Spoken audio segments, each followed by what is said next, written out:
जय माता दी। आप सभी को दुर्गाष्टमी की हार्दिक शुभकामनाएं। अष्टमी तिथि यानी कि नवरात्रि का 8वां दिन मां महागौरी को समर्पित होता है। इस दिन महागौरी की पूजा करने के साथ ही बहुत से घरों में कन्या पूजन भी किया जाता है। आज के इस वीडियो में आप जानेंगे मां महागौरी की संपूर्ण पूजा विधि, मां के प्रिय रंग, प्रिय भोग, पूजन मंत्र, आरती, क्षमा याचना के साथ ही आज के शुभ मुहूर्त के बारे में भी। अगर आप कलश विसर्जन या कन्या पूजन की संपूर्ण विधि जानना चाहते हो तो हमारे चैनल पर वीडियो अपलोडेड है, आप उन वीडियोस को देख सकते हैं। 22 अक्टूबर रविवार को अष्टमी तिथि रहेगी और अष्टमी तिथि प्रारंभ होगी 21 अक्टूबर शनिवार की रात 9:54 से, जिसकी समाप्ति 22 अक्टूबर रविवार की शाम 7:59 तक हो जाएगी। आज के दिन सूर्योदय सुबह 6:30, सूर्यास्त शाम 6:52 पर होगा। ब्रह्म मुहूर्त का समय सुबह 4:54 से 5:42 तक रहेगा। अभिजीत मुहूर्त रहेगा सुबह 11:48 से 12:34 तक। अमृत काल का समय दोपहर 12:38 से 2:10 तक होगा। धृति योग इस दिन सुबह से प्रारंभ होगा और रात 9:52 पर समाप्त हो जाएगा। राहु काल शाम 4:30 से 6 बजे तक रहेगा। कन्या पूजन का शुभ मुहूर्त रहेगा सुबह 6:31 से 11:50 तक। मां महागौरी का रंग अत्यंत गौर होने के कारण इन्हें महागौरी या श्वेतांबर धरा भी कहा जाता है। ऐसी मान्यता है कि मां महागौरी की पूजा करने से धन, सुख, समृद्धि की प्राप्ति होती है। इनकी 4 भुजाएं हैं। वृषभ पर सवार होने के कारण इन्हें वृषारूढ़ा भी कहा जाता है। मां महागौरी देवी पार्वती का एक रूप है। पार्वती जी ने भगवान शिव की कठिन तपस्या करने के बाद उन्हें पति के रूप में प्राप्त किया था। चतुर्भुजाधारी देवी के दाहिनी ओर के ऊपर वाली भुजा में अभय मुद्रा और नीचे वाली में त्रिशूल है। बाईं ओर की ऊपर वाली भुजा में डमरू और नीचे वाली भुजा में वर मुद्रा है। माँ का स्वभाव अत्यंत शांत है और माँ के इस स्वरूप को अन्नपूर्णा, ऐश्वर्य प्रदायिनी और चैतन्यमय भी कहा जाता है। इस दिन संकल्प लेकर की गई मां महागौरी की पूजा से मां प्रसन्न होकर सुंदरता, धन, संपदा और सफलता का आशीर्वाद देती है। मां की पूजा से घर में सदैव धन के और सुख समृद्धि के भंडार भरे रहते हैं। आज के दिन मां महागौरी को हलवा, खीर, पूरी और चने का साथ ही नारियल का भोग लगाया जाता है। माँ का प्रिय रंग लाल और श्वेत है, इसलिए माँ की पूजा में लाल और सफेद रंग की वस्तुओं का ज्यादा से ज्यादा प्रयोग करना चाहिए। नवरात्रि के 8वें दिन स्नान आदि से निवृत्त होकर मंदिर में गंगा जल छिड़ककर आपको माँ महागौरी की पूजा करने का संकल्प लेना चाहिए। बहुत से घरों में नवमी के दिन कन्या पूजन होता है, तो ऐसे में जिन्होंने लगातार उपवास नहीं रखे हैं तो उन्हें अष्टमी तिथि के दिन उपवास रखकर फिर नवमी तिथि को कन्या पूजन करना चाहिए। जिस प्रकार से भी आपको व्रत रखना हो उसी तरह का आपको संकल्प लेना चाहिए। माँ महागौरी का ध्यान करना चाहिए धूप दीपक जलाकर। फिर माँ महागौरी को आप लाल गुड़हल का फूल, अक्षत, सिंदूर, लाल चुनरी, लाल चूड़ियां, पान, सुपारी और नारियल अर्पित करें। यदि आपके घर अष्टमी तिथि के दिन कन्या पूजन किया जाता हो तो ऐसे में आपको माँ को भोग लगाने के लिए हलवा, पूरी, चने आदि का प्रसाद तैयार करके रख लेना चाहिए। फिर इस दिन हवन भी करना चाहिए। हवन आप चाहे तो पुजारी जी को बुलाकर करवा सकते हैं, नहीं तो खुद से भी अज्ञारी के रूप में कर सकते हैं, जिसमें आपको नव दुर्गाओं के नाम से आहुति देनी होती है और उन्हें पान, सुपारी, इलायची का भोग या फल मिठाइयों का भोग लगाना होता है, जिसे प्रसाद रूप में बाद में बांटकर खुद भी ग्रहण किया जाता है। आइए अब जानते हैं मां महागौरी के विशेष पूजन मंत्रों और आरती के बारे में। मां महागौरी का पूजा मंत्र: ओम देवी महागौर्ये नमः। प्रार्थना: श्वेते वृषे समारूढ़ा श्वेतांबर धरा शुचिः महागौरी शुभम दद्यान महादेव प्रमोददा। स्तुति मंत्र: या देवी सर्वभूतेषु मां महागौरी रूपेण संस्थिता नमस्तस्यै नमस्तस्यै नमस्तस्यै नमो नमः।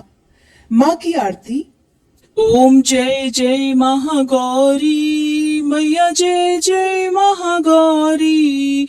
निशिदिन ध्यावत तुमको हरि ब्रह्मा शिव जी। जय जय महागौरी। डमरु त्रिशूल धारिणी पापों का नाश करे।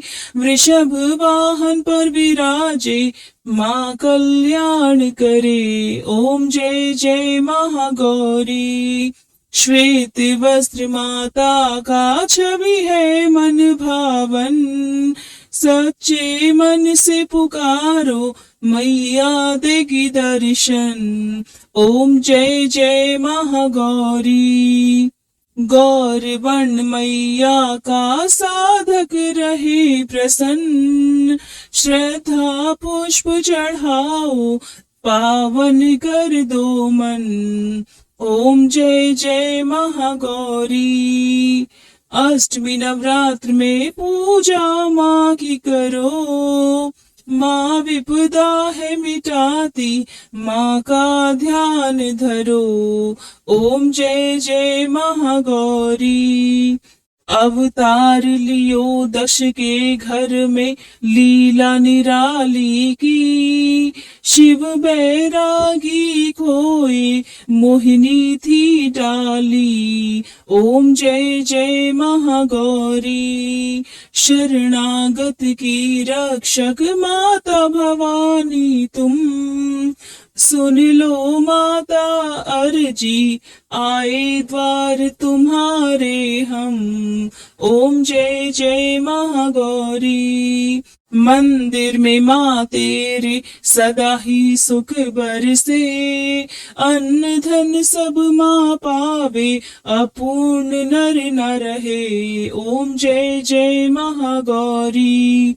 माँ महागौरी की आरती जो जन नित गावे, भव सिंधु से तरे वो दुख सब मिट जावे। ओम जय जय महागौरी।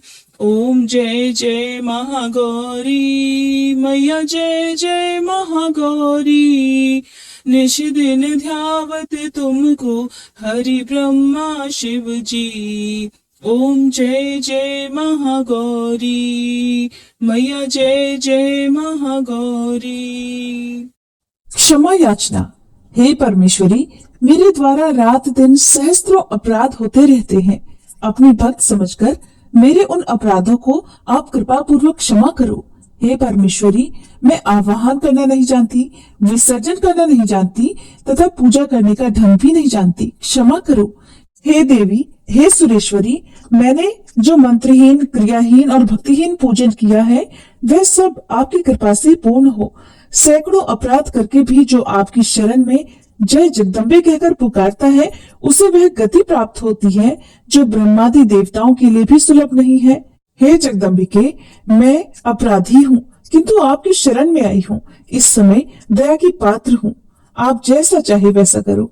देवी परमेश्वरी, अज्ञान से, भूल से अथवा बुद्धि भ्रम होने के कारण मैंने जो कुछ भी कमियां अधिक कर दिया हो वह सब क्षमा करो और प्रसन्न हो।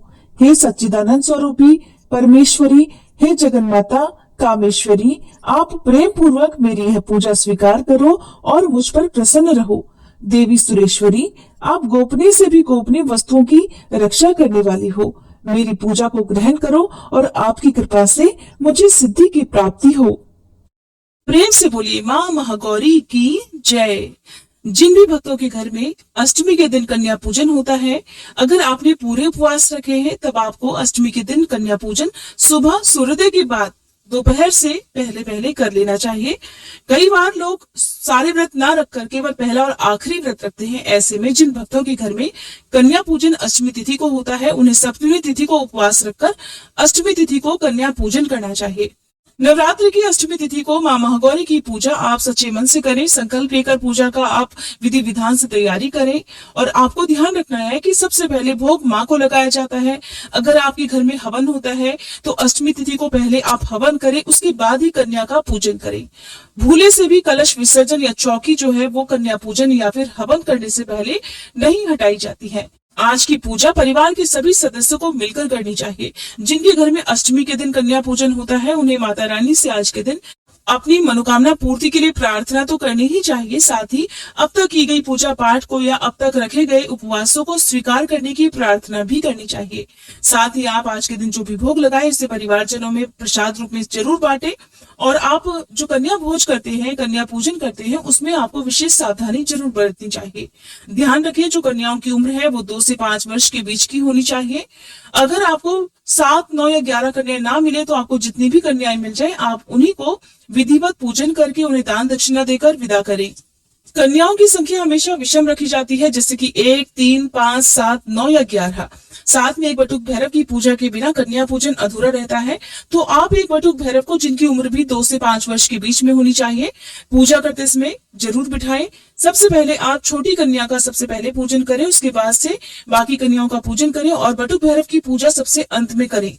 सबको आप आसन पर बिठाकर उनके चरण धुलवाकर, उनको तिलक लगाकर, फिर उन्हें स्वादिष्ट भोजन कराकर, विधिवत उनका पूजन करके, उन्हें दान दक्षिणा, उनके उपहार की चीजें जो भी है, उनकी पढ़ाई लिखाई से संबंधित जो भी वस्तुएं हैं वो उन्हें भेंट में देकर, फिर उनके चरण छूकर आपको माता रानी का जो भी भोग प्रसाद है वो देकर उन्हें विदा करना चाहिए। विदा करने से पहले अपने घर के ही आंगन में या मंदिर में आप सभी को एक साथ खड़ा करके उनसे जयकारा लगवाएं और उन कन्याओं में जो सबसे छोटी कन्या हो उन्हीं के हाथ से थोड़े से अक्षत आप अपने मंदिर में माता रानी के चरणों में अर्पित करवाएं। साथ ही उन्हें विदा करने से पहले उन सब पर आप अक्षत छिड़कर विदा करें।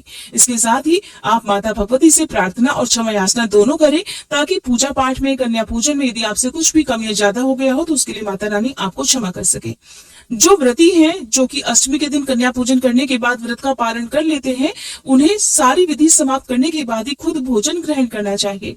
कुछ ना कुछ दान आज के दिन दिया जाता है। गौ माता को आप भोजन जरूर दें। गौ माता को कभी भी ज्यादा तला भुना नहीं देना चाहिए। हो सके तो उन्हें फल या फिर आप हरा चारा वगैरह दे सकते हैं, या फिर उन्हें गुड़ और रोटी भी आज के दिन खिला सकते हैं।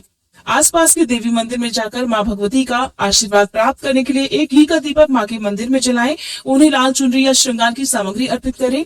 जो भी भक्त नवरात्रि के दिनों में माँ को श्रृंगार न अर्पित कर पाए हो, वो अष्टमी और नवमी तिथि के दिन भी श्रृंगार अर्पित कर सकते हैं। श्री दुर्गा सप्तशती के पाठ तो आपने समाप्त कर लिए होंगे। 13वें अध्याय के बाद मूर्ति रहस्य, सिद्ध कुंजिका स्तोत्र और क्षमा याचना की जाती है। इसके साथ ही श्री दुर्गा सप्तशती का पाठ संपूर्ण हो जाता है। आपको हमारे चैनल पर माँ महागौरी की कथा तो सुनने ही मिलेगी। अगर आप जानना चाहते हो कलश विसर्जन या दुर्गा विसर्जन और कन्या पूजन कैसे किया जाता है, तो इसकी कंप्लीट वीडियो हमारे चैनल पर अपलोडेड है, आप जरूर देखिएगा। उम्मीद है ये जानकारी आपको पसंद आई होगी।